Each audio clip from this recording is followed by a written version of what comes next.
ថ្ងៃនេះខ្ញុំស្លម្ជូរត្រួយអំពិលក៏ប៉ុន្តែទឹកស្លវាអត់តាន់ក្តៅអញ្ចឹងទៅខ្ញុំក៏មកចៀនត្រីងៀតសិនហ្នឹងណាព្រោះថាចក្រានយើងមាន2ធ្វើម្ហូបស្រួលឥឡូវទឹកក្តៅហើយយើងបង់ស្លឹកគ្រៃស្លឹកក្រូចរំដេងនិងខ្ទឹមសចូលទៅបន្ទាប់មកគឺចាក់ត្រីរបស់យើងចូលចា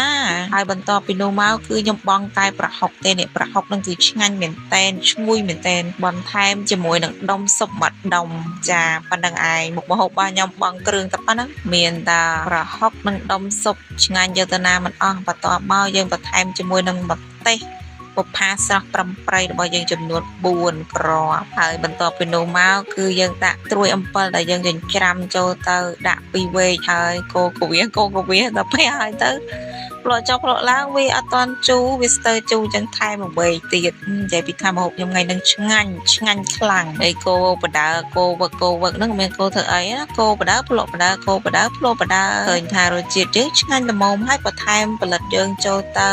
ហើយកូរថ្នមបានដែរដោយសារតែយើងស្លជាមួយសាច់ត្រីយោអញ្ចឹងទៅខ្លាចសាច់ត្រីយើងបែក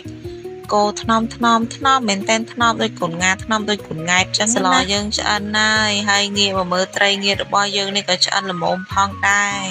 ស្លឆ្អិនត្រីងៀតឆ្អិនដែរល្មមឥឡូវយើងលើកដាក់តុឲ្យនិយាយពីឃើញតុខ្លួនឯងនេះនឹកឃើញដល់ចម្រៀងមួយបទដែលគេច្រៀងថាបន្ទេរហើយចានបែកបាំងក៏ជាមានប្រាំងមិនសាបមិនអើយសូនអើយនេះហើយវាមានអើយសំរាប់អូន